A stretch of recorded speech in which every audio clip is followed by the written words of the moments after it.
Welcome to Back from the Abyss. I'm Dr. Craig Heacock. Today I'm doing a mini episode on what I think might be the most important question in a psychiatric visit.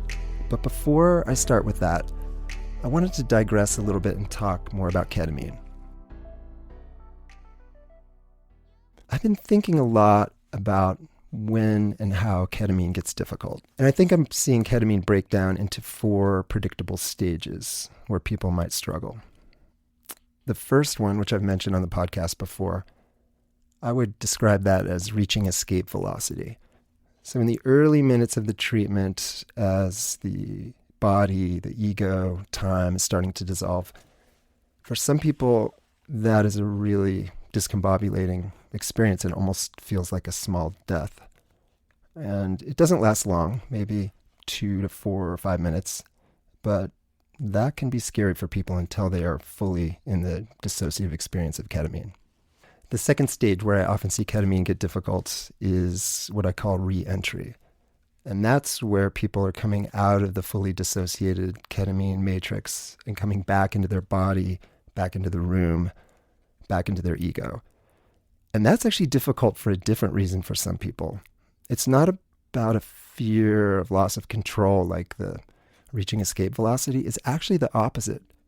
I've had people, as they're coming back into the now, start to cry, start to say no, no, and thrash. And I've had people punch themselves and scratch themselves and try to fling themselves out of the chair. And in the first, maybe 10, 15 times this happened, I thought, what is going wrong? Is this some kind of ketamine effect? But as I started to interview people, what they described was the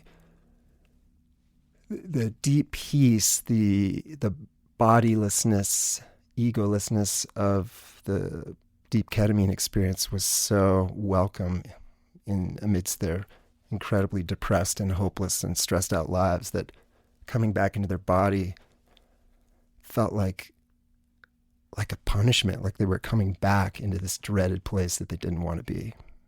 And so that was what I was seeing with the crying and punching and screaming and scratching.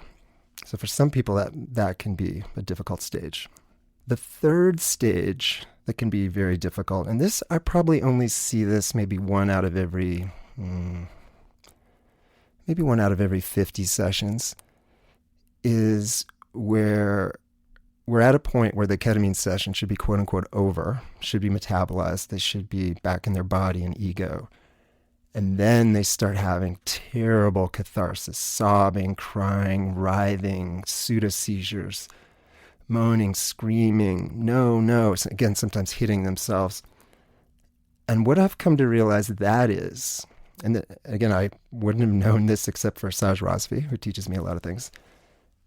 This is almost surely what I've just coined as a dissociative shatter.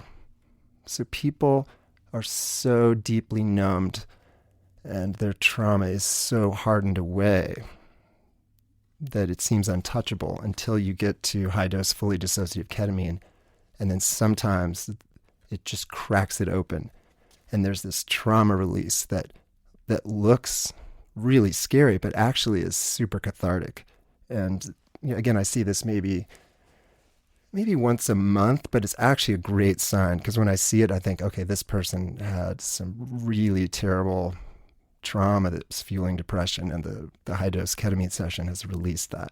The fourth stage where ketamine can get difficult is during the 1 to 4 days post-session. And this we typically see in people with complex PTSD and severe depression. So what happens is people come in and do the treatment, may go fine, smoothly, and then people text me, check in with me in the days after the session, and they report often that they've gotten worse. And again, when this first started happening 3 years ago, I thought, wow, maybe ketamine can make people worse. But now I've realized it does make some people worse for a short period of time, and that's, again, people with complex PTSD. But the typical course is maybe 1 to 2, perhaps 3 days of worsening, of more, maybe even more suicidality, hopelessness, and then it's like a switch flips and people are better. And I typically have people check in with me daily after their ketamine sessions, at least by text, and so I've been able to track this in people. And again, it's usually a sign, a positive sign. It's a strange thing to tell someone, but say, hey, if you actually get worse for a day or two or three after, that probably means that you got some buried trauma and that's going to clear, at least temporarily, and then your depression's going to lift. So again, that's something I've been thinking a lot about, these 4 stages of ketamine getting difficult, possibly during escape velocity, reentry, the period after the ketamine should be over, which I call the dissociative shatter, and then the post-session processing in 1 to 4 days afterwards. I really hope you enjoy this mini episode, and if you have comments or thoughts, we always love to hear from you. Probably the best ways to get in touch with us are either through the website, craigheacockmd.com, or through the Twitter feed at BFTApod.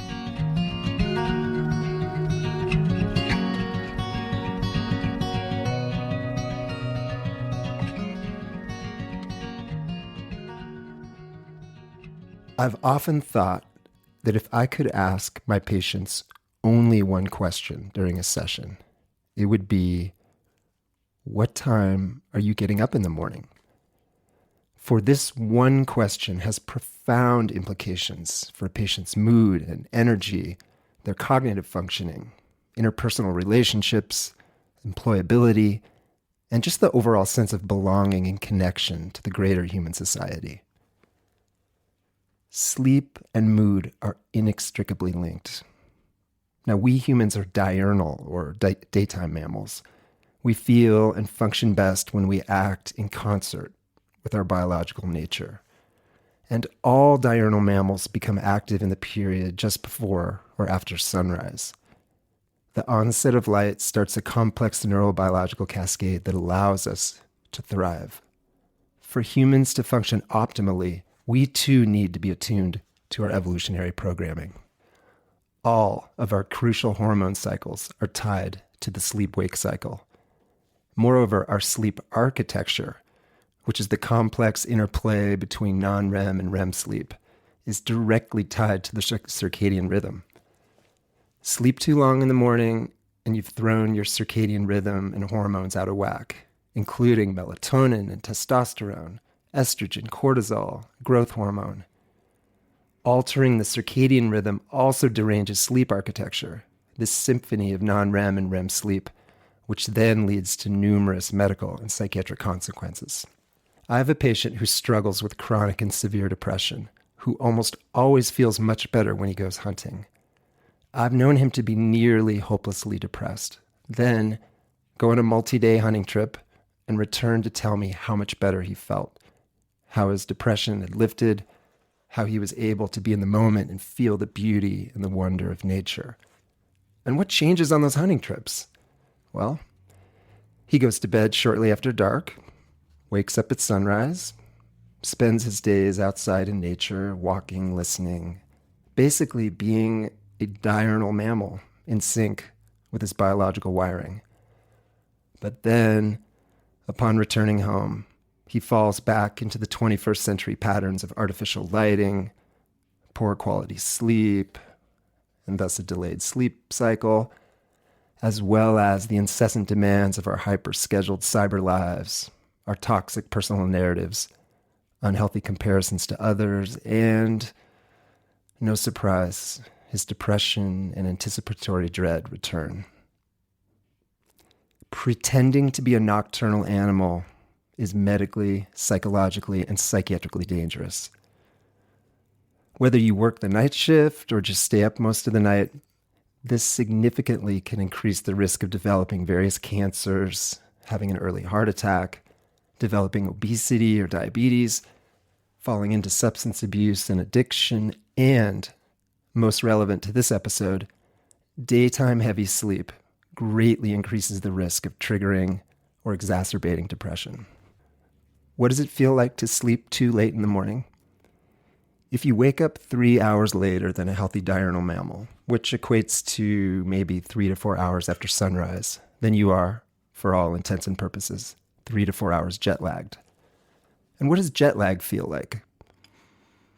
It feels like irritability, brain fog, lack of emotional resilience, fatigue. And what do people commonly report when they wake up in the mid to late morning? Irritability, brain fog, lack of emotional resilience, and fatigue. Now, interestingly, getting a healthy number of hours of sleep doesn't make up for this hormonal and sleep architecture disruption. Now, you sleep 8 hours, get up by 8 a.m., you have a pretty good chance of feeling and functioning well for the rest of the day. But sleep 8 hours from 2 a.m. to 10 a.m., and you will experience some measure of irritability, brain fog, lack of emotional resilience, and fatigue. Sleep and mood are so interdependent that it is basically impossible to have clinically significant depression or bipolar mood disorder and not have sleep disturbance. And not surprisingly, when patients sleep in too late, they're almost always on the depressed or fatigued end, in contrast with waking up hours before sunrise, which typically points to anxiety, substance withdrawal, and/or manic symptoms. Bipolar disorder, which is a type of mood disorder, might also be thought of as a kind of sleep disorder. It is often confused with borderline personality disorder, but there's a simple way to quickly differentiate them. Patients with bipolar disorder have periods of hypersomnia or oversleeping, which alternate with periods of insomnia or decreased sleep need. Most patients with borderline personality disorder, however, have no meaningful sleep disruption, unless they have serious trauma history or perhaps some complicating medical issues. Daytime sleeping not only wrecks people mentally, emotionally, and physically, it makes meaningful connection with others much more difficult. When I hear patients report that they are waking up in the afternoon, I begin to suspect that they are consciously or unconsciously deciding to hide out from the world. Sleeping through much of the day takes traditional work and school hours off the plate, which means that there's a relatively short window of time in the afternoon and evening to accomplish the tasks of adulthood, including work and chores, self-care, maintaining relationships, caring for others. An afternoon wake-up time is highly correlated with depression, agoraphobia, addiction, existential despair, loneliness, nihilism. It puts you out of sync with the rest of your species, which, unfortunately, is exactly why many people maintain this terribly unhealthy pattern. Sleeping through much of the day can also lead to a sense of purposelessness, as well as a pervasive feeling of failure and estrangement from the rhythms of society. I often think of my depressed and daytime sleeping patients as house cats, and I encourage them to try to find their inner dog. Dogs want to be outside, under the big skies, sniffing, playing, exploring, interacting with other dogs, being open to new adventures and experiences. Whereas house cats sleep on and off over the 24-hour cycle, mostly avoiding their species, accepting interactions only on their terms. Now, caveat, I love dogs and cats. I'm not trying to diss cats. I'm just saying we humans are social animals like dogs, and we are at our best when we are outside in the great open spaces, in sunlight, walking around, exploring, wagging our tails, and looking for other friendly dogs to meet up with. This one question, what time do you get up, is an unexpectedly powerful window into psychiatric, medical, and interpersonal health. Because self-care starts with a good night, not day, of sleep. When my patients are getting up with the sunrise or shortly thereafter, their paths forward through the hot coals of depression or PTSD or bipolar disorder are going to be easier. And for those who are up at 3 a.m. or 3 p.m., yeah, we got some major work to do, because it all starts with sleep. If you like this episode, please share it with anyone else who might find hope or meaning in this story. Check out our website, bftapodcast.com, where you can learn more about us and this project, get more information on the treatments mentioned in the stories, as well as additional resources and music credits. You can also email us with comments or story requests. If you have time, please rate us on iTunes, as this helps us spread these stories far and wide. Much gratitude to my good friend Chris Johnson, who does our sound. And thank you for listening to Back from the Abyss. May each of you find the strength and support to find your way through the darkness.